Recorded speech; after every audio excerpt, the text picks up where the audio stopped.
Continuation. So నిన్న female reproductive system anatomy structure normal ఎలా ఉంటుంది, సో మెన్సెస్ సైకిల్ ఎలా స్టార్ట్ అవుతుంది, స్టార్ట్ అయ్యి ఒక మెన్స్ట్రువల్ సైకిల్ నుంచి ఇంకో మెన్స్ట్రువల్ సైకిల్కి మధ్యలో జరిగే చేంజెస్ ఏంటి, సో నార్మల్గా ఎలా ఉండాలి అనేది డిస్కస్ చేసుకున్నాము నిన్న. సో ఈరోజు వచ్చేసి ఫీమేల్ రిప్రొడక్టివ్ సిస్టమ్ యొక్క అబ్నార్మాలిటీస్ అంటే డిసీజెస్ వస్తాయి ఒకవేళ అదే రిప్రొడక్టివ్ సిస్టమ్కి ప్రాబ్లమ్స్ వస్తే ఏమేం ప్రాబ్లమ్స్ వస్తాయి, ఆ ప్రాబ్లమ్స్ రావడానికి గల రీజన్ ఏంటి అనేది ఈరోజు టాపిక్. సో ఏమేం ప్రాబ్లమ్స్ వస్తాయంటే మేజర్గా మనకి అందరికీ బాగా తెలిసిందే పీసీఓడి అనే ప్రాబ్లము. దాన్నే మనం పాలిసిస్టిక్ ఓవేరియన్ సిండ్రోమ్ అని కూడా అంటాము, లేకపోతే పాలిసిస్టిక్ ఓవేరియన్ డిజార్డర్ అని కూడా అంటారు, పీసీఓడి ఆర్ పీసీఓస్. నెక్స్ట్ వచ్చేసి ఫస్ట్ ఫైబ్రాయిడ్స్ అంటే గడ్డలు అనమాట. అవి నాన్ క్యాన్సరస్ అంటే క్యాన్సర్కి సంబంధించినవి కాదు, కానీ మజిల్ అనేది కండ అనేది పెరుగుతుంది, దాన్ని మనము ఫైబ్రాయిడ్స్ అంటాము. నెక్స్ట్ వచ్చేసి సిస్ట్ అన్నమాట, ఓవేరియన్ సిస్ట్ అని అంటాము. సో పీసీఓడికి ఓవేరియన్ సిస్ట్ రెండు కూడా లింక్. అది ఎలా ఫామ్ అవుతుంది పీసీఓడి అనేది నేను నెక్స్ట్ డిస్కస్ చేస్తాను. ఇన్ఫర్టిలిటీ అంటే సంతానం కలగకపోవడం, అంటే కన్సీవ్ అవ్వలేకపోవడం అనమాట. ఆ ఫీమేల్ అనేది లేడీ అనేది సమ్ ప్రాబ్లమ్స్ వల్ల వాళ్ళు కన్సీవ్ అవ్వలేకపోతారు, దాని ఇన్ఫర్టిలిటీ అంటారు. నెక్స్ట్ వచ్చేసి క్యాన్సర్, సర్వైకల్ క్యాన్సర్ అంటే గర్భద్వారం దగ్గర వచ్చే క్యాన్సర్ అన్నమాట. నెక్స్ట్ వచ్చేసి ఎండోమెట్రోసిస్ అంటే గర్భాశయం లోపల అంటే యూట్రస్ అంటారు, గర్భాశయం లోపల మనకి ఇన్ఫెక్షన్ లాగా అవ్వడం అనమాట. అంటే గర్భాశయంకి 3 పొరలు ఉంటాయి, లోపల పొరని ఎండోమెట్రియం అంటారు. ఆ పొరలో మనకి ఇన్ఫెక్షన్ అనేది వస్తుందన్నమాట, దానివల్ల వాళ్ళకి బ్లీడింగ్ ప్రాబ్లమ్స్ అనేవి ఉంటాయి. సో ఇవన్నీ కూడా మనం ఫీమేల్స్ లో ప్రాబ్లమ్స్ ఫేస్ చేసే మోస్ట్ గా కామన్ గా చూసే గైనకాలజికల్ ప్రాబ్లమ్స్ అన్నమాట. సో వీటి వల్ల రీజన్స్ ఏంటి అంటే వీళ్ళకి ఈ ప్రాబ్లం రావడానికి రీజన్స్ ఏంటి అంటే ఒకటి వాళ్ళ లైఫ్ స్టైల్ చేంజెస్. ఇప్పుడున్న లైఫ్ స్టైల్లో చేంజెస్ రావడము, కొంతమంది ఫిజికల్ యాక్టివిటీ అనేది లేదు, అంటే ఫిజికల్ గా వాళ్ళు వర్క్ చేయకుండా వాళ్ళ వర్కింగ్ ప్రొఫెషన్ చూసుకున్నా కూడా ఎక్కువ సిట్టింగ్ పొజిషన్ లో కూర్చొని వర్క్ చేయడము, అలాంటి వాళ్ళల్లో ఏం జరుగుతుంది అంటే ఫిజికల్ యాక్టివిటీ లేకపోవడం వల్ల బాడీలో చేంజెస్ అనేవి వస్తాయి. ఆ చేంజెస్ కూడా నార్మల్ చేంజెస్ కావు, అబ్నార్మల్ చేంజెస్. అంటే ఏవి అంటే హార్మోన్స్ లో మార్పు రావడం కానీ, సెల్స్ డెవలప్మెంట్ కానీ, సెల్స్ రీజనరేట్ అయ్యే ప్రాసెస్ లో. సో వీటి వల్ల ఏంటి అంటే అవి మన బాడీలో ఉండే ప్రతి ఒక్క సిస్టమ్ మీద ఎఫెక్ట్ చూపిస్తుంది. అంటే రిప్రొడక్టివ్ సిస్టమ్ అనే కాదు, ప్రతి ఒక్క సిస్టమ్ మీద, లివర్ మీద కానీ, లంగ్స్ మీద కానీ, హార్ట్ మీద కానీ, బ్లడ్ లో కానీ అన్నిట్లో కూడా మనకి ఎఫెక్ట్ చూపిస్తుంది. కానీ ఈ రిప్రొడక్టివ్ సిస్టమ్ మీద ఆడవాళ్ళలో ముఖ్యంగా అలాంటి లైఫ్ స్టైల్, ఫుడ్ హ్యాబిట్స్ సరిగా లేకపోవడము, ఫిజికల్ యాక్టివిటీ లేకపోవడము, హార్మోన్స్ లో మార్పులు రావడం వల్ల వాళ్ళకి ఈ ప్రాబ్లమ్స్ అనేవి చూస్తాం అనమాట. ఫైబ్రాయిడ్స్ రావడం కానీ, సిస్ట్ ఫామ్ అవ్వడం కానీ, పీసీఓడి ప్రాబ్లమ్స్ రావడం కానీ, కొంతమందికి థైరాయిడ్ ప్రాబ్లమ్స్ రావడం కానీ, ఇవన్నీ కూడా కామన్ గా ఆడవాళ్ళు ఫేస్ చేసే సమస్యలు అనమాట. సో దాంట్లో ఫస్ట్ వచ్చేసి నిన్న సార్ రవికుమార్ సార్ అడిగారు వైట్ డిశ్చార్జ్ ఎలా వస్తుంది అని అడిగారు కదా సార్. సో వైట్ డిశ్చార్జ్ వచ్చేసి మనకి మామూలుగా ఆడవాళ్ళలో డిశ్చార్జ్ అనేది అంటే డిశ్చార్జ్ అంటే ఫ్లూయిడ్ లాగా రావడం అనేది కామన్. ఎప్పుడు వస్తుంది అంటే కొంతమందికి పీరియడ్ అయిపోయిన తర్వాత, నేను చెప్పాను కదా 14th డే ఎగ్ అనేది రిలీజ్ అవుతుంది అని, ఆ టైంలో కొంతమందికి నార్మల్ గా వైట్ డిశ్చార్జ్ రావడం అనేది కామన్ అన్నమాట. సో ఆ డిశ్చార్జ్ అనేది స్మెల్ ఉండదు, ఎలాంటి స్మెల్ రావడం కానీ, ఇరిటేషన్ అంటే వాళ్ళకి దురద ఉండదన్నమాట, ఇది నార్మల్ గా. అదే డిశ్చార్జ్ స్మెల్ గా ఉండడం కానీ, దురద రావడం కానీ, ఎక్కువగా రావడం అంటే నార్మల్ గా ఉండకుండా ఎక్కువగా డిశ్చార్జ్ అనేది వస్తే అది మనము వైట్ డిశ్చార్జ్ ప్రాబ్లం కి కన్సిడర్ చేస్తాం అనమాట. సో దాంట్లో కూడా మనకి డిశ్చార్జ్ అంటే ఏంటి, బయటికి రావడాన్ని డిశ్చార్జ్ అంటారు అనమాట. ఆ డిశ్చార్జ్ అనేది నార్మల్ గా ఎవరిలో ప్రతి ఆడవాళ్ళలో అది కామన్ గా ఉంటుంది అనమాట. పీరియడ్ అయిపోయిన 14th డేకి మళ్ళీ పీరియడ్ వచ్చే ముందు కొంతమందికి అవి కామన్ గా చూపిస్తాము. అండ్ దానికి స్మెల్ అనేది ఉండదు, ఇంకోటి ఏంటి అంటే అది ఎక్కువ క్వాంటిటీ అనేది ఉండదు. బట్ కొంతమందిలో ప్రాబ్లమ్స్ ఉండడం వల్ల రీజన్ ఏంటి అంటే వైట్ డిశ్చార్జ్ అనేది ప్రాబ్లమ్ గా మారడానికి రీజన్ ఏంటి అంటే ఒకటి హార్మోన్ చేంజెస్ రావడం, ఇంకోటి ఇన్ఫెక్షన్ రావడం. ఇన్ఫెక్షన్ అంటే నీట్‌గా లేకపోవడం వల్ల వాళ్ళు హైజీన్ మెయింటైన్ చేయలేకపోవడం. ఆడవాళ్ళు హైజీన్ మెయింటైన్ పీరియడ్స్ టైమ్‌లో హైజీన్ అంటే నీట్‌నెస్ మెయింటైన్ చేయలేకపోవడం వల్ల ఆ బాక్టీరియా గాని, వైరస్ కానీ గర్భాశయ ముఖద్వారం నుంచి ఇన్ఫెక్షన్ అనేది ఒస్తుందనమాట. ఆ బాక్టీరియా అనేది ఆ ముఖద్వారం దగ్గర చేరిపోయి డిశ్చార్జ్ లాగా బయటికి రావడం స్టార్ట్ అవుతుంది. సో, అందుకే అది బ్యాడ్ స్మెల్ ఒస్తుందనమాట. బ్యాడ్ స్మెల్ రావడము, తర్వాత అక్కడ ఆహ్, ఇచ్చింగ్ అంటే దురదలాగా రావడము, మంటలాగా ఉండడము, యూరిన్ వెళ్ళినప్పుడు గూడా వాళ్ళకి మంటలాగా రావడము, ఈ ప్రాబ్లమ్స్ అనేవి వాళ్ళు ఫేస్ చేస్తారు. సో, దాంట్లో గూడా మనకి white colour, creamy white colour అనేది ఓకే నార్మల్. కానీ ఈ కలర్స్ కనిపిస్తే ఈ యెల్లో, గ్రీనిష్ ఆ కలర్ కనిపిస్తే వాళ్ళకి ఇన్ఫెక్షన్ అయింది అని అర్థం. రెడ్ కలర్ డిశ్చార్జ్ అంటే నార్మల్‌గా రెడ్ కలర్ డిశ్చార్జ్ ఎప్పుడొస్తుంది? పీరియడ్స్ అప్పుడు రెడ్ కలర్ డిశ్చార్జ్ ఒస్తుంది. పీరియడ్స్ అయిపోయినాక కూడా వాళ్ళకి 7 డేస్ అయిపోయిన తర్వాత కూడా మళ్ళీ మధ్యలో అలా రెడ్ కలర్ డిశ్చార్జ్ రావడానికి రీజన్ ఏంటి అంటే కొంతమందికి సర్విక్స్ అంటే నిన్న చెప్పాను గదండీ! పార్ట్స్ అన్నమాట. అంటే గర్భాశయానికి ముందు ఉండే పార్ట్స్ అన్నమాట. వెజైనా గాని, సర్విక్స్ కానీ ఇవన్నీ ఏంటి అంటే పార్ట్స్. రిప్రొడక్టివ్ సిస్టమ్‌లో ఆడవాళ్ళలో ఉండే పార్ట్స్ అన్నమాట. సో, దాంట్లో ఇన్ఫెక్షన్ అయినప్పుడు అంటే బాక్టీరియా ఇన్ఫెక్షన్ గాని, వైరస్ వల్ల ఇన్ఫెక్షన్స్ కొంతమందికి మెయిన్‌గా ఎక్కువ వచ్చేసి బాక్టీరియా వల్ల, ఫంగస్ వల్ల వాళ్ళకి ఇన్ఫెక్షన్ అనేది వస్తుంది. అది ఏ టైంలో ఇన్ఫెక్షన్ వస్తుంది అంటే, వాళ్ళు పీరియడ్స్ అప్పుడు సరిగ్గా నీట్‌నెస్ మెయింటైన్ చేయలేకపోవడం వల్ల, వాళ్ళకి ఇన్ఫెక్షన్స్ రావడం వల్ల, ఈ వైట్ డిశ్చార్జ్ అనే ప్రాబ్లమ్ అనేది వాళ్ళు ఫేస్ చేస్తారు. అంటే వైట్ కలర్‌లో కాకుండా వాళ్ళకి వేరే కలర్స్ అంటే అదర్ దెన్ వైట్ కలర్ వాళ్ళకి యెల్లో, గ్రీన్ కలర్ రావడము, కొంతమందికి రెడ్ కలర్ అండ్ కొంతమందికి పింక్ కలర్‌లో కూడా కనిపిస్తది. ఇలా పింక్ కలర్‌లో కనిపించడం.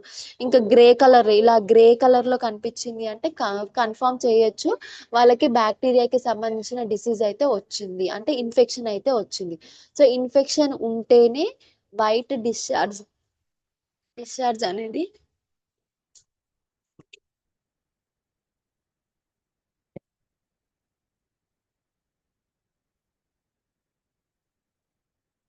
సార్ వినిపిస్తుందా? మేడం ఇప్పుడు వినపడుతుంది, మాట్లాడండి. వైట్ డిశ్చార్జ్ అని okay sir okay okay. Okay okay మరి ఆ! వైట్ డిశ్చార్జ్ అనేది మనకి నార్మల్‌గా ఉంటుంది. బట్ ఇన్ఫెక్షన్ ఉన్నప్పుడు ఒకటి మెయిన్ రీజన్ ఇన్ఫెక్షన్. ఇంకో రీజన్ వచ్చేసి హార్మోన్స్‌లో చేంజెస్ రావడం వల్ల ఆ వైట్ డిశ్చార్జ్ అనేది నార్మల్ కాస్త అబ్‌నార్మల్‌గా మారిపోతుంది. అబ్‌నార్మల్‌గా మారిందనడానికి మనకి గుర్తులేంటి అంటే, ఒకటి అది కలర్ చేంజ్ అవ్వడం. అంటే ఈ నేను చెప్పిన కలర్స్‌లో ఏ కలర్‌లో అయినా సరే వాళ్ళకి డిశ్చార్జ్ రావడం. ఇంకోటేంటి అంటే స్మెల్ రావడం. బ్యాడ్ స్మెల్ అనేది వస్తుందనమాట. ఇంకోటి ఇరిటేషన్ వస్తుంది. వెజైనాలో వాళ్ళకి ఇరిటేషన్ అనేది వస్తుంది. ఈ 3 సింప్టమ్స్ వాళ్ళకి కనిపించాయి అంటే, ఆ వైట్ డిశ్చార్జ్ అనేది హెల్తీ కాదు, అన్‌హెల్తీ అని ఖచ్చితంగా వాళ్ళు ట్రీట్మెంట్ తీసుకోవాల్సిందే. నెగ్లెక్ట్ చేస్తే ఆ ఇన్ఫెక్షన్ అనేది గర్భాశయానికి వెళ్ళిపోయి, గర్భసంచిని కూడా ఇన్ఫెక్షన్ చేసి సివియర్‌గా వాళ్ళకి బ్లీడింగ్ అయ్యే ఛాన్సెస్ అనేవి ఉంటాయన్నమాట. సో, అది నెగ్లెక్ట్ చేయగూడదు. ఇది వైట్ డిశ్చార్జ్ ప్రాబ్లమ్ రావడానికి వచ్చినప్పుడు మనకెలాంటి సింప్టమ్స్ కనిపిస్తాయని. సో, నెక్స్ట్ కేసొచ్చేసి మనకి పీసీఓడీ. సో, పీసీఓడీ అంటే పాలిసిస్టిక్ ఓవేరియన్ సిండ్రోమ్. ఇది చాలా మందిలో మనము ఎవరిని అడిగినా కూడా ఒక 10 మెంబర్స్ టీనేజ్ గర్ల్స్ అంటే మెచ్యూర్ అయిన కాలేజ్ స్టూడెంట్స్‌ని అడిగినా కూడా కామన్‌గా కనిపించే ప్రాబ్లమ్ ఇది పీసీఓడీ ప్రాబ్లమ్. అసలు పీసీఓడీ అంటే ఏంటి? పాలీ అంటే ఎక్కువ అని అర్థం. అంటే ఒకదానికంటే ఎక్కువగా ఉంటే దాన్ని మనము పాలీ అని అంటాం. సిస్టిక్ అంటే గడ్డలు లేకపోతే బుడగల్లాంటివి, నీటి బుడగల్లాంటివి అని అర్థం. పాలిసిస్టిక్ ఓవేరియన్ సిండ్రోమ్ అంటే ఇది ఎందులో వస్తుంది అంటే ఓవరీస్‌లో వస్తుంది. నిన్న చెప్పాను గదండీ! రైట్ సైడ్ ఓవరీ ఉంటుంది. మనకి లెఫ్ట్ సైడ్ ఓవరీ ఉంటుందని. సో, ఇది ఫీమేల్ రిప్రొడక్టివ్ సిస్టమ్. అయితే ఇవి 2 అండాశయాలన్నమాట. ఈ యెల్లో కలర్‌వి 2 కూడా అండాశయాలు. ఇందులో ఏం జరుగుతుందని చెప్పాను, ఎగ్ అనేది రిలీజ్ అవుతుంది అని చెప్పాను. అంటే వాళ్ళకి పీరియడ్ అయిపోయిన తర్వాత నెక్స్ట్ డే నుంచి 14 డేస్ వరకు ఒక 15-20 ఎగ్స్ అనేవి డెవలప్ అవుతాయి. 14థ్ డే ఒకటి బాగా మెచ్యూర్ అయ్యి బయటికొస్తుంది అని చెప్పాను గదా! అది నార్మల్‌గా జరిగే ప్రాసెస్. కానీ ఈ పాలిసిస్టిక్ ఓవేరియన్ సిండ్రోమ్‌లో ఏం జరుగుతుంది అంటే ఏదైతే ఎగ్ ఇది నార్మల్ గా జరిగే ప్రాసెస్ అన్నమాట. ఇది నార్మల్ గా నార్మల్ ఓవరీలో జరిగే ప్రాసెస్ ఇది. ఏంటి ఇలా ఎగ్స్ అనేవి ఫామ్ అవుతూ ఓవ్యులేషన్ జరిగి ఎగ్ అనేది రిలీజ్ అవుతుంది. ఇది నార్మల్ గా జరుగుతుంది. బట్ ఓవేరియన్ సిండ్రోమ్ వచ్చిన వాళ్ళల్లో ఏం జరుగుతుంది అంటే నార్మల్ గానే వాళ్ళకి 15-20 ఎగ్స్ ఫామ్ అవ్వడం అయితే స్టార్ట్ అవుతుంది. కానీ అవి మెచ్యూర్ అవ్వవు.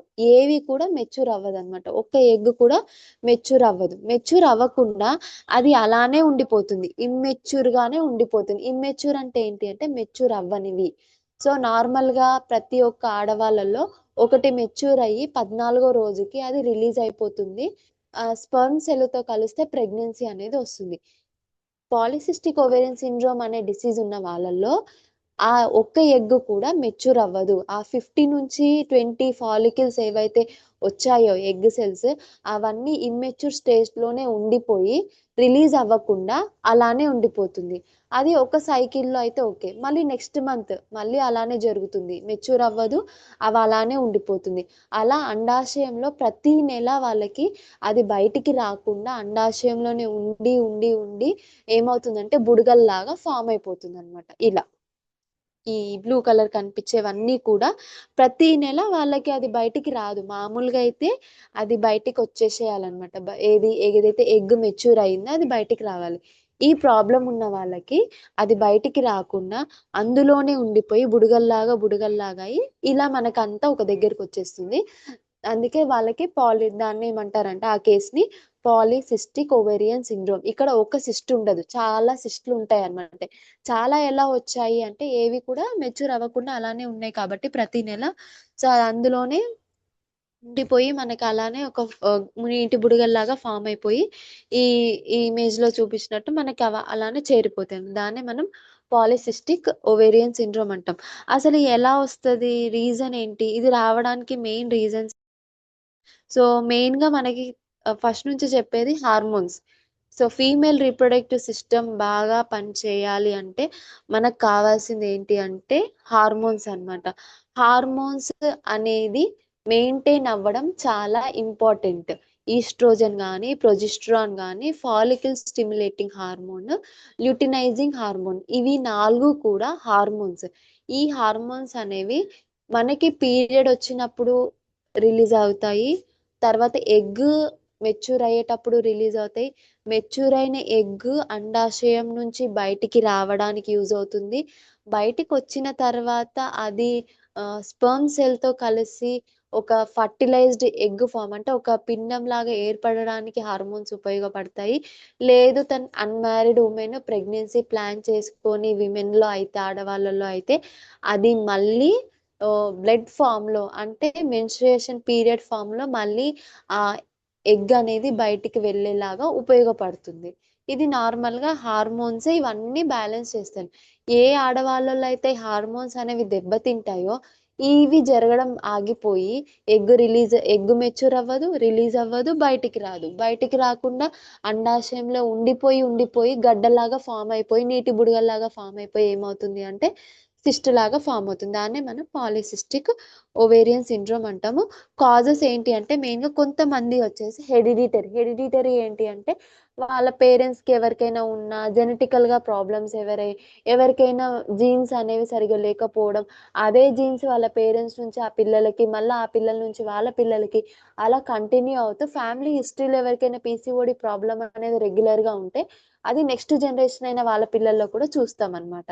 నెక్స్ట్ ఏంటి వచ్చేసి ఇన్సులిన్ అనేది కూడా ఒక హార్మోనే. ఇన్సులిన్ రెగ్యులేట్ అవ్వడం కూడా ఇంపార్టెంట్. అసలు ఇన్సులిన్ ఎందుకు దీనికి వచ్చింది? ఇన్సులిన్ కి ఫీమేల్ రిప్రొడక్టివ్ సిస్టమ్ కి ఏంటి సంబంధం అంటే ఇన్సులిన్ మన బాడీలో ఏం చేస్తుంది అంటే మన బ్లడ్ లో ఉండే గ్లూకోజ్ ని మెయింటైన్ చేస్తుంది. అంటే మన బ్లడ్ లో గ్లూకోజ్ అనేది నార్మల్ గా ఉండాలి. కానీ అది ఎక్కువైనా తక్కువైనా ప్రాబ్లం అవుతుంది. సో ఎక్కువైతే ఇన్సులిన్ ఏం చేస్తుంది అంటే దాన్ని కంట్రోల్ చేయడం చేస్తుంది అనమాట. సో ఫర్ ఎగ్జాంపుల్ మనం ఏదైనా ఫుడ్ తీసుకున్నాము, దాంట్లో ఎక్కువగా షుగర్ ఉన్న ఫుడ్ ఎక్కువ తీసుకున్నామంటే ఆటోమేటిక్ గా మన బ్లడ్ లో గ్లూకోజ్ అనేది పెరుగుతుంది. అలా గ్లూకోజ్ అనేది ఎక్కువగా ఉండద్దు అనమాట. సో ఎప్పుడైతే పెరుగుతుందో దాన్ని నార్మల్ చేసేసుకుంటుంది అనమాట. ఇన్సులిన్ అనేది నార్మల్ చేసుకుంటుంది. సో కొంతమందిలో ఎగ్జాంపుల్ ఏంటి అంటే షుగర్ వచ్చిన వాళ్ళకి, డయాబెటిస్ వచ్చిన వాళ్ళకి ఇన్సులిన్ అనేది వాళ్ళ కంట్రోల్‌లో ఉండదు. సో అది వాళ్ళ కంట్రోల్‌లో ఉండకపోవడం వల్ల షుగర్ లెవెల్స్ అనేవి మెయింటైన్ అవ్వకపోవడం వల్లనే వాళ్ళకి డయాబెటిక్ పేషెంట్ అని అంటాం. సో డయాబెటిస్ ఉన్న వాళ్ళకి కూడా ఈ పీసీఓడి ప్రాబ్లమ్ వచ్చే ఛాన్స్ ఉంటుంది. ఇంకోటేంటి అంటే ఒబెసిటీ. ఒబెసిటీ అంటే వెయిట్ ఎక్కువగా ఉండడం. వాళ్ళ ఏజ్, వాళ్ళ హైట్, ఏజ్‌కి తగ్గట్టు వాళ్ళ వెయిట్ అనేది ఉండకపోవడం. మన ఏజ్, హైట్, వెయిట్ మన బీఎంఐ అనేది మెయింటైన్ చేయడం ఇంపార్టెంట్ అన్నమాట. అంటే బాడీ మాస్ ఇండెక్స్ కూడా కరెక్ట్ హైట్‌కి తగ్గట్టు వెయిట్, ఏజ్‌కి తగ్గట్టు హైట్, వెయిట్ ఈ 3 కూడా ఉండాలన్నమాట. మెటబాలిజం అనేది సరిగ్గా లేకపోవడం వల్ల వాళ్ళ బ్లడ్‌లో గ్లూకోజ్ లెవెల్స్ పెరిగిపోయి వాళ్ళకి డయాబెటిస్ ఉన్న వాళ్ళలో పీసీఓడి ప్రాబ్లమ్ వస్తుంది. మెటబాలిజం లేకపోవడం వల్ల వాళ్ళ బాడీలో ఫ్యాట్ కంటెంట్ అనేది ఎక్కువగా చేరిపోయి వాళ్ళు ఉండాల్సిన వెయిట్ కంటే, వాళ్ళ ఏజ్‌లో ఉండాల్సిన వెయిట్ కంటే ఎక్కువగా వెయిట్ అనేది వస్తుందన్నమాట. దాన్నే మనం ఒబెసిటీ, ఊబకాయం అని గూడా అంటాము. ఆ సమస్యతో బాధపడే ఆడవాళ్ళల్లో మనకి పీసీఓడి సమస్య అనేది చూస్తాం. అంటే కన్ఫర్మ్‌గా వస్తదని కాదు. షుగర్ ఉన్న ప్రతి వాళ్ళకి అదేంటి పీసీఓడి ఉంటదని కాదు. లావుగా ఉన్న వాళ్ళందరికీ పీసీఓడి వస్తదని కాదు. థైరాయిడ్ ప్రాబ్లమ్ ఉన్న వాళ్ళందరికీ పీసీఓడి ఉంటదని కాదు. కానీ పీసీఓడి రావడానికి ఇవి రీజన్స్ అన్నమాట. అంటే థైరాయిడ్ ఉండడం, లేకపోతే వాళ్ళు ఎక్కువగా వెయిట్ ఉండడం గానీ, లేకపోతే వాళ్ళ హార్మోన్స్ అనేవి సరిగ్గా మెయింటైన్ అవ్వలేకపోవడం వల్ల వాళ్ళకి పీసీఓడి అనేది వస్తుందన్నమాట. సో, ఈ పీసీఓడి రావడానికి ముఖ్యంగా మెయిన్ రీజన్ వచ్చేసి హార్మోన్సే. నేను ఇందాక చెప్పాను కదా! ఓవ్యులేషన్ అనేది జరగాలి. ఓవ్యులేషన్ అంటే ఏంటి అంటే, ఒక ఎగ్ అనేది మెచ్యూర్ అయ్యి రిలీజ్ అవ్వాలన్నమాట. సో, అది రిలీజ్ అవ్వలేకపోతే పీసీఓడిగా కన్వర్ట్ అవుతదనమాట. అవి రిలీజ్ అవ్వడానికి మనకి హార్మోన్స్ అనేవి కావాలి. ఈ హార్మోన్స్ ఎక్కడి నుంచొస్తాయంటే థైరాయిడ్ గ్లాండ్ నుంచి వస్తాయన్నమాట. సో, అందుకే కొంతమందిలో థైరాయిడ్ ప్రాబ్లమ్ ఉన్న వాళ్ళలో పీసీఓడి ప్రాబ్లమ్ అనేది మనం ఆల్టర్‌నేట్‌గా చూస్తాము. సో, కొంతమందికి థైరాయిడ్ ట్రీట్‌మెంట్ తీసుకుంటే ఆటోమేటిక్‌గా పీసీఓడి ప్రాబ్లమ్ గూడా తగ్గిపోతుంది. ఎందుకంటే హార్మోన్స్ వల్లనే గదా! వాళ్ళకి PCOD problem అనేదొచ్చింది.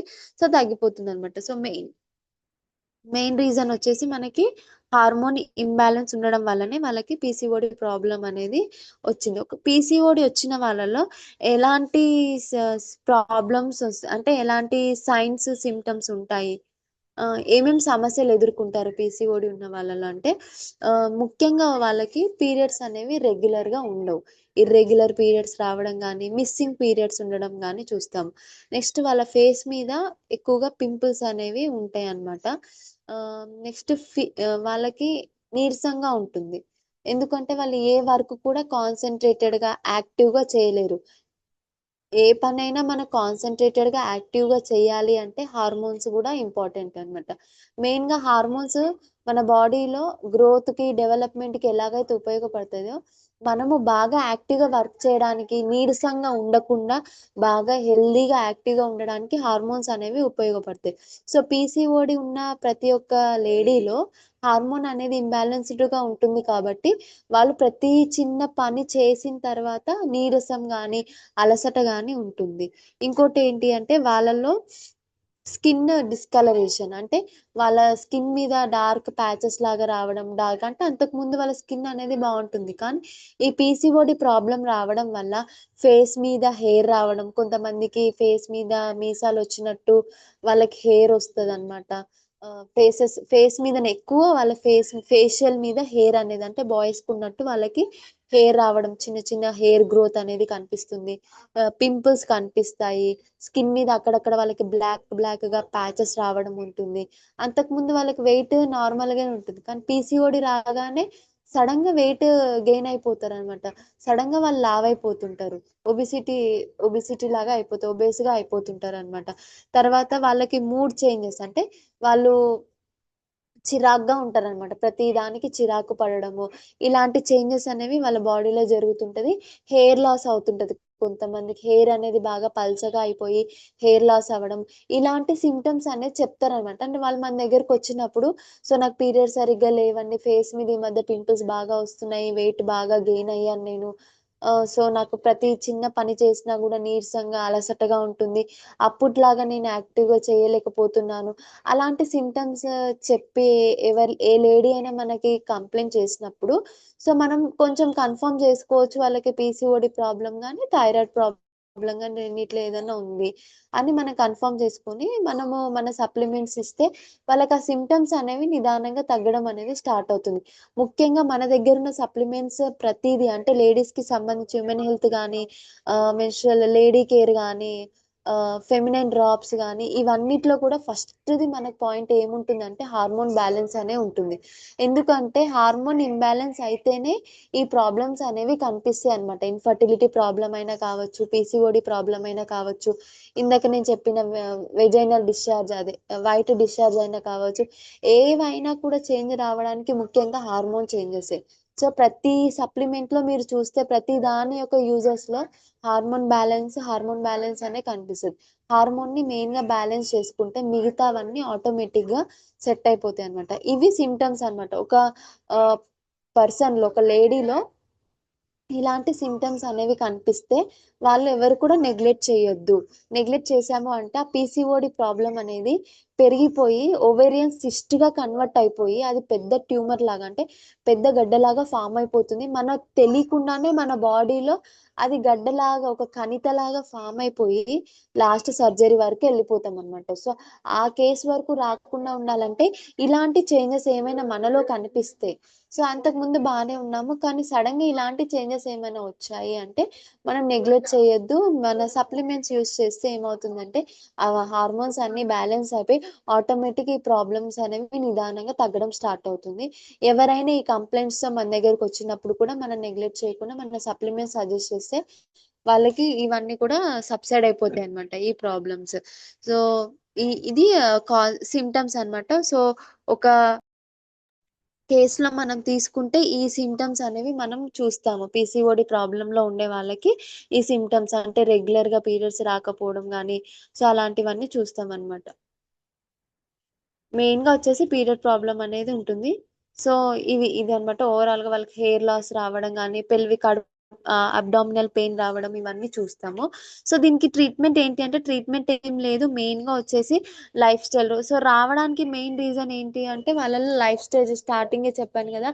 Life style changes. ఇప్పుడు చాలా మంది కూడా ఫిజికల్‌గా ఏ యాక్టివిటీ చేస్తలేరు. కూర్చున్న ప్లేస్‌లోనే అన్ని పనులయిపోవాలి అన్న లైఫ్ స్టైల్‌కి చేంజెస్ వచ్చేసినాయి.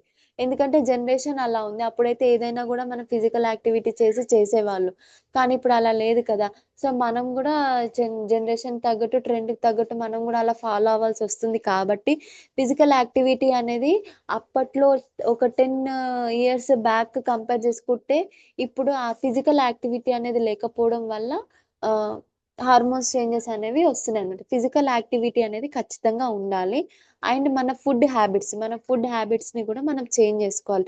జంక్ ఫుడ్ గానీ, స్పైసీ ఫుడ్ గానీ అలాంటివి తీసుకోవడం వల్ల, వాటి వల్ల కూడా మన బాడీలో బ్యాడ్ కొలెస్ట్రాల్ అవన్నీ చేరిపోయి, రిప్రొడక్టివ్ ప్రాబ్లమే కాకుండా మనకి హార్ట్‌కి సంబంధించిన ప్రాబ్లమ్స్ కానీ, అవన్నీ కూడా మనం ఫేస్ చేస్తామనమాట. సో, పీసీఓడీ రావడానికి మెయిన్ కారణం ఏంటి అంటే, హార్మోన్ చేంజెస్ రావడము అండ్ మన లైఫ్ స్టైల్ అనేది ఫిజికల్ యాక్టివిటీ అనేది తగ్గడం వల్ల వస్తుంది. పీసీఓడీ అంటే ఏంటి అంటే ప్రతి నెల మనకి ప్రతి వుమెన్‌లో ఒక పీరియడ్ నుంచి ఇంకో పీరియడ్‌కి మధ్యలో 15-20 ఎగ్స్ ఫార్మ్ అవుతాయి. దాంట్లో నుంచి ఒక ఎగ్ అనేది రిలీజ్ అవుతుంది. మెచ్యూర్ అయ్యి, రిలీజ్ అయ్యి బయటికి రావాలి. కానీ వీళ్ళల్లో పీసీఓడీ హార్మోన్స్ ఇంబాలెన్స్ ఉన్న లేడీస్‌లో ఏం జరుగుతుంది అంటే 2 అంటే 1 మంత్‌కి మధ్యలో అంటే ఒక పీరియడ్‌కి ఇంకో పీరియడ్‌కి మధ్యలో వాళ్ళకి ఈ ప్రాసెస్ అనేది జరగదు. ఎగ్ ఫార్మ్ అవుతుంది. కానీ అది మెచ్యూర్ అవ్వదు. డెవలప్ అవ్వదు. రిలీజ్ అవ్వదు. రిలీజ్ అవ్వకుండా అది అండాశయంలోనే ఉండిపోయి కొన్ని నెలల తర్వాత అది నీటి బుడగల్లాగా మారిపోయి దాన్నే మనము సిస్ట్ అని అంటాం. దాన్నే పాలిసిస్టిక్ ఓవేరియన్ సిండ్రోమ్ అని అంటాం. దీనికి మెయిన్ దీన్ని మనం అవాయిడ్ చేయాలి. ఇది మనకి రాకుండా ఉండాలి అంటే ఒకటి హెల్తీ లైఫ్ స్టైల్ మెయింటైన్ చేయాలి. మంచి హెల్తీ ఫుడ్ అనేది మెయింటైన్ చేయడం వల్ల హార్మోన్స్ అనేవి ఆటోమేటిక్‌గా బ్యాలెన్స్ అయిపోయి మనకు ఈ ప్రాబ్లమ్ నుంచి మనము తప్పించుకునే ప్రివెంట్ చేసే ఛాన్సెస్ అనేవి ఉంటుందన్నమాట. వచ్చిన తర్వాత దాన్ని నెగ్లెక్ట్ చేయొద్దు. ఖచ్చితంగా మన హార్మోన్స్‌ని సెట్ చేసుకోవడం అనేది important. Next problem next case ఏంటి అంటే ఇన్ఫర్టిలిటీ. సో ఇన్ఫర్టిలిటీ గురించి మనకు అందరికి బాగా తెలిసిందే. నేను అంతకు ముందు కూడా ఇన్ఫర్టిలిటీ ఒక క్లాస్ తీసుకున్నాను. సో ఇన్ఫర్టిలిటీ అంటే ఏంటి అంటే వాళ్ళు కన్సీవ్ అవ్వలేకపోవడం. అంటే భార్యాభర్తలు మ్యారేజ్ అయిన తర్వాత వాళ్ళకు 12 మంత్స్ కంటిన్యూగా ట్రై చేసిన తర్వాత కూడా వాళ్ళు కన్సీవ్ అవ్వలేకపోతే, వాళ్ళకి ప్రెగ్నెన్సీ అందకపోతే దాన్ని మనం ఇన్ఫర్టిలిటీ అంటాం. ఇన్ఫర్టిలిటీలో మనకి 2 రకాలు ఉంటాయి. ఒకటి ప్రైమరీ ఇన్ఫర్టిలిటీ, ఇంకోటి సెకండరీ ఇన్ఫర్టిలిటీ అంటాము. సో ప్రైమరీ ఇన్ఫర్టిలిటీ అంటే ఏంటి అంటే వాళ్ళు నెవర్ కన్సీవ్డ్ అంటే ఏంటి అంటే వాళ్ళు ఇప్పటి వరకు కూడా మ్యారేజ్ అయ్యి కొన్ని ఇయర్స్ అయినప్పటికీ కూడా ఒక్కసారి కూడా తను కన్సీవ్ అవ్వలేకపోతే దాన్ని ప్రైమరీ ఇన్ఫర్టిలిటీ అంటాం. నెక్స్ట్ ఏంటి అంటే సెకండరీ ఇన్ఫర్టిలిటీ అంటే ఆల్రెడీ ఆ కపుల్ కి ఒక బేబీ ఉంటారు. ఫస్ట్ ప్రెగ్నెన్సీ అనే సక్సెస్ఫుల్ గా వాళ్ళకి ప్రెగ్నెంట్ అవుతారు.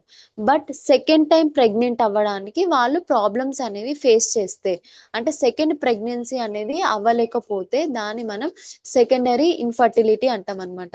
సో ఈ 2 కేసెస్ ని కూడా మనం ఇన్ఫర్టిలిటీ కిందకే కన్సిడర్ చేసుకుంటాము. ప్రైమరీ అయినా సెకండరీ అయినా ఇన్ఫర్టిలిటీ. సో రీజన్స్ ఏంటి ప్రైమరీ ఇన్ఫర్టిలిటీ కానీ సెకండరీ ఇన్ఫర్టిలిటీ కానీ రావడానికి కారణం ఏంటి అంటే, సో రీజన్స్ అది ఆడవాళ్ళలో అయినా ఉండొచ్చు, మగవారిలో అయినా ఉండొచ్చు ఇన్ఫర్టిలిటీ అనేది.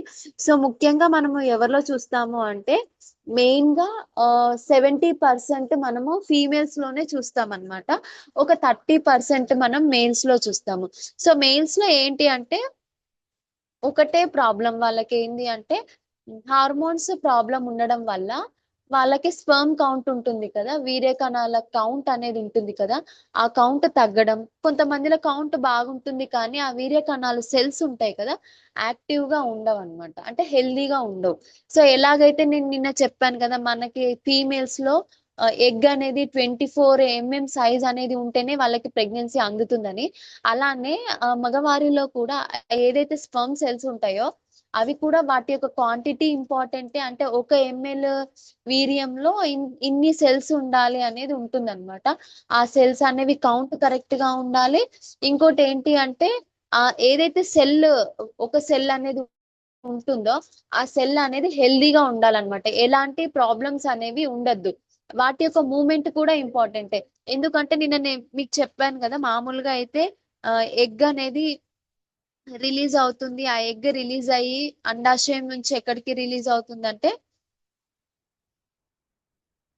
సో ఎగ్ అనేది మనకి ఇక్కడ ఈ ఓవరీలో నుంచి రిలీజ్ అయిపోయి అది ఎక్కడికి వస్తుంది, పాస్ అవుతూ మనకి ఇవి ట్యూబ్స్ ఉన్నాయి కదా ఈ ట్యూబ్ లోకి వచ్చేస్తుంది అనమాట. ఈ ట్యూబ్ కి వచ్చి అంటే ఈ ప్లేస్ లోకి వచ్చి అది ఆగుతుంది. సో ఈ ప్లేస్ లో అది సో ఈ రీజన్ లో వచ్చి మనకి ఇక్కడ ఎగ్ అనేది ఇక్కడ నుంచి రిలీజ్ అయిపోయి ఈ రీజన్ కి వచ్చి మనకి ఆగుతుంది. తర్వాత ఏం జరుగుతుంది అంటే మామూలుగా ఈ రీజన్ లోకి వచ్చి ఆగిన తర్వాత మనకి ఆ ఏ స్పర్మ్ ఉంటుంది కదా ఆ స్పర్మ్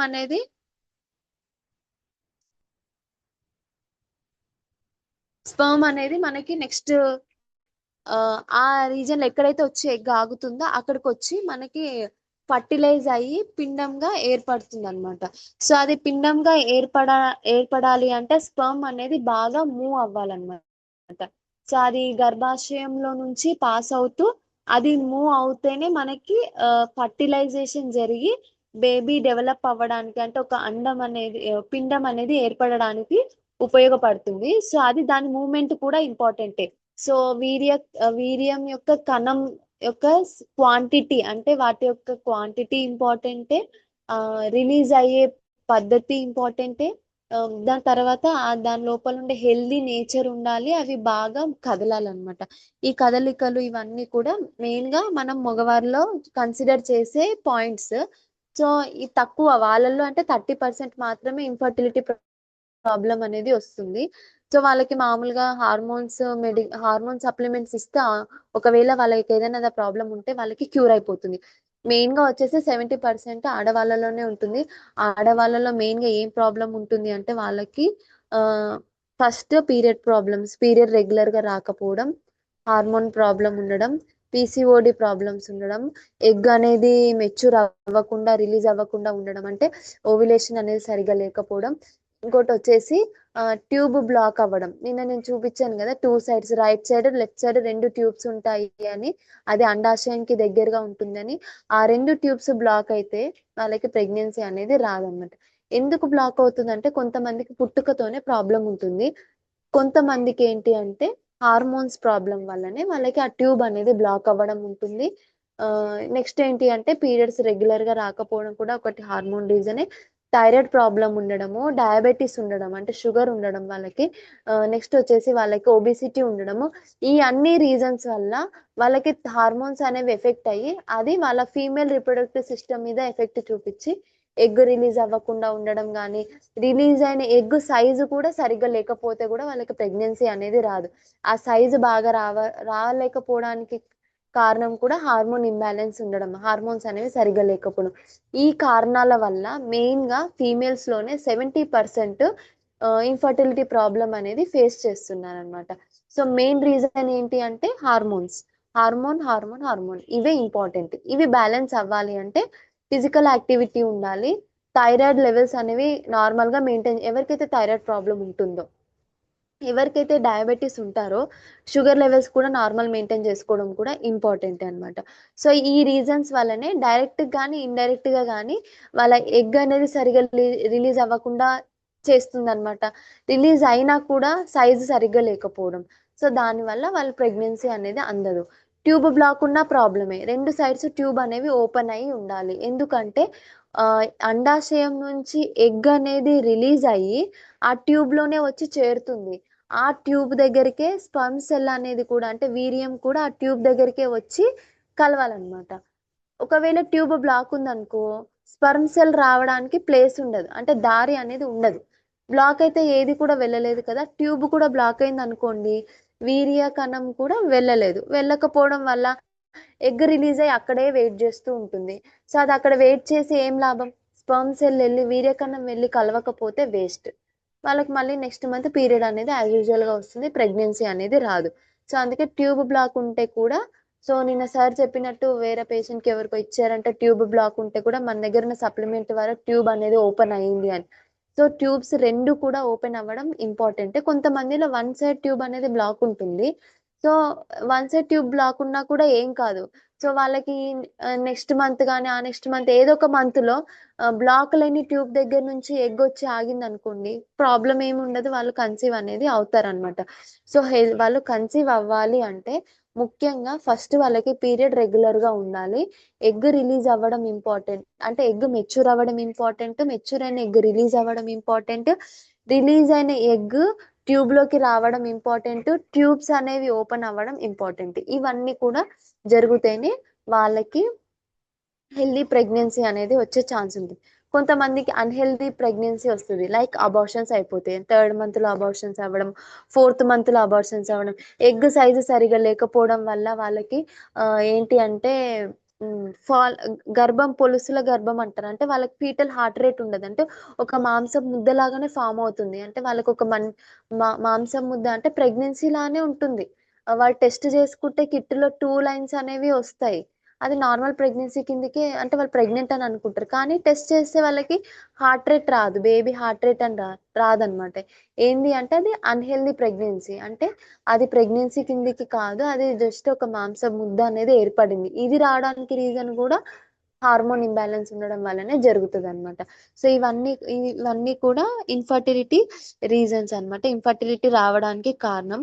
సో ఇన్ఫర్టిలిటీ ప్రాబ్లం అయినా, పీసీఓడి ప్రాబ్లం అయినా, fibroids, uterine fibroids, and fibroids అంటే గడ్డలు, గర్భ సంచిలో గడ్డలు రావడం.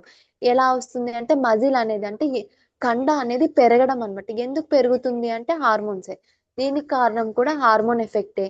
కొంతమందికి జెనెటికల్ గా అంతకుముందు వాళ్ళ పేరెంట్స్ లో ఎవరికైనా ఉంది ఆ ప్రాబ్లం అంటే ఆ మదర్ నుంచి వాళ్ళ బేబీకి రావడం, వాళ్ళ నుంచి మళ్ళీ నెక్స్ట్ జనరేషన్ కి రావడం. సో ఇవన్నీ కూడా జరుగుతాయి. సో వీటన్నిటికీ మెయిన్ రీజన్, మెయిన్ రోల్ దేని మీద ప్లే అవుతుంది, దేని మీద అంటే హార్మోన్సే. సో హార్మోన్స్ అనేవి సెట్ చేసుకుంటే ఆటోమేటిక్ గా ఫీమేల్ హెల్త్ అనేది కూడా, ఫీమేల్ రిప్రొడక్టివ్ హెల్త్ అనేది కూడా మెయింటైన్ అవుతుంది అనమాట. ఇంకా నిన్న సార్ నాకు ట్విన్స్ అడిగారు, ట్విన్స్ ఎలా పుడతారు అని. సో నార్మల్గా ట్విన్స్ అంటే మనకి రెండు రకాల ట్విన్స్ ఉంటారు. ఒకటి వచ్చేసి ఐడెంటికల్ ట్విన్స్, ఇంకో కేసు వచ్చేసి నాన్ ఐడెంటికల్. ఐడెంటికల్ ఏంటి అంటే చూడడానికి ఒకటే రకంగా ఉంటారన్నమాట. చూడడానికి ఒకటే రకంగా ఉండడం అంటే ఉంటే ఇద్దరు ఫీమేల్స్ బేబీ అని ఉంటది, మేల్ బేబీ అని. అంటే మేల్ అయినా ఫీమేల్ అయినా సేమ్ ఉంటారన్నమాట. ఐడెంటికల్ గా చూడడానికి సేమ్ ఉంటారు వాళ్ళ ఫీచర్స్. నాన్ ఐడెంటికల్ వాళ్ళు ఉంటారు. నాన్ ఐడెంటికల్ వాళ్ళు అంటే ఏంటి అంటే వాళ్ళు చూడడానికి ఒకేలాగా ఉండరు. వాళ్ళు పుడితే ఒక పాప ఒక బాబు అయినా ఉండొచ్చు, లేకపోతే ఇద్దరు బాబులైనా ఉండొచ్చు, ఇద్దరు పాపలైనా ఉండొచ్చు, కానీ చూడడానికి మాత్రం ఒకేలాగా ఉండరు అనమాట. వీళ్ళకి వాళ్ళకి తేడా ఏంటి, అసలు వీళ్ళు ఎలా ఫామ్ అవుతారు అంటే మామూలుగా ఒక బేబీ ఫామ్ అవ్వడానికి అంటే ఒక సింగిల్ బేబీ డెవలప్ అవ్వడానికి ఒక ప్రెగ్నెన్సీలో సింగిల్ బేబీ డెవలప్ అవ్వడానికి ఏం జరుగుతుంది అంటే నార్మల్గా నేను చెప్పాను కదా ఒకటే ఎగ్ అనేది రిలీజ్ అవుతుంది అని. ఒక ఎగ్ అనేది మెచ్యూర్ అయ్యి రిలీజ్ అవుతుంది. రిలీజ్ అయ్యి అది రైట్ సైడ్లో కానీ లెఫ్ట్ సైడ్ ట్యూబ్లో కానీ వచ్చి వెయిట్ చేస్తుంది. వాళ్ళు ప్రెగ్నెన్సీ ప్లాన్ చేసుకున్నప్పుడు ఆ వీర్యకణం అనేది ఆ సింగిల్ ఎగ్ దగ్గరికి వెళ్ళి కలిస్తే అది మామూలుగా ఒక ప్రెగ్నెన్సీ లాగా ఒక బేబీ అనేది గర్భసంచిలో డెవలప్ అయ్యి ఫామ్ అవుతుంది. కానీ ఐడెంటికల్‌గా అంటే చూడడానికి ఒకటే రకంగా ఉండే ట్విన్స్‌లో ఏం జరుగుతుంది అంటే వాళ్ళకి ఒక అండాశయం నుంచి ఒక ఎగ్గే రిలీజ్ అవుతుంది. ఒక ఎగ్ రిలీజ్ అయ్యి ఆ ఒక్క ఎగ్ ఒకటే వీర్య కణంతో కలిసి ఒక అండంలాగా ఏర్పడుతుంది. దాని తర్వాత కొన్ని చేంజెస్ జరిగి ఒకటే అండంలో నుంచి మళ్ళీ 2గా డివైడ్ అయితుందనమాట. సో, ఆ 2గా డివైడ్ అయ్యి ఆ 2 ట్విన్స్ లాగా ఫార్మ్ అయిపోతారు. అందుకే వీళ్ళని ఐడెంటికల్ ఎందుకంటారు? చూడడానికి ఒకటేలాగా ఎందుకుంటారు అంటే వీళ్ళు ఎలా ఫార్మ్ అయ్యారు అంటే ఒకటే ఎగ్ నుంచి, ఒకటే వీర్యకణం నుంచి ఫార్మ్ అయ్యారు కాబట్టి చూడడానికి ఒకేలాగా ఉంటారనమాట. అంటే వీళ్ళలో ఒకటే సెల్ నుంచి 2 పిండాలనేవి ఏర్పడ్డాయి కాబట్టి వీళ్ళు చూడడానికి ఒకటేలాగుంటారు. కానీ చూడడానికి ఒకలాగా ఉండని వాళ్ళు అంటే నాన్ ఐడెంటికల్. అంటే వాళ్ళు కవలలే ఇద్దరు ఉంటారు. 2 ఫార్మ్ అయితాయి. పిండాలు 2 ఫార్మ్ అయితాయి. కానీ చూడడానికి ఒకేలాగా ఉండరు. ఎందుకంటే వీళ్ళలో ఏం జరుగుతుంది అంటే వీళ్ళకి ప్రతి నెల ఒకటే ఎగ్ రిలీజ్ అవ్వాలని చెప్పాను కదా! వీళ్ళల్లో 2 ఎగ్స్ రిలీజ్ అయితాయి. రైట్ సైడ్ నుంచి ఒక ఎగ్ రిలీజ్ అవుతుంది. లెఫ్ట్ సైడ్ నుంచి ఒక ఎగ్ అనేది రిలీజ్ అవుతుంది. సో, 2 ఎగ్స్ నుంచి ఫార్మ్ అయ్యారు కాబట్టి 2 వీర్య కణాల ద్వారా వీళ్ళు ఫార్మ్ అయ్యారు, పుట్టారు కాబట్టి ఇద్దరు వేరు వేరుగా ఉంటారు. ఫస్ట్ కేస్‌లోనేమో ఒకటే ఎగ్, ఒకటే వీర్యకణం కాబట్టి చూడడానికి సేమ్‌గా ఒకటేలాగా ఉంటారు. సెకండ్ కేస్‌లో ఏం జరిగింది అంటే వాళ్ళకి 2 ఎగ్స్ ఉంటాయన్నమాట. 2 ఎగ్స్ ఒకటేసారి మామూలుగా అయితే రిలీజ్ అవ్వవు.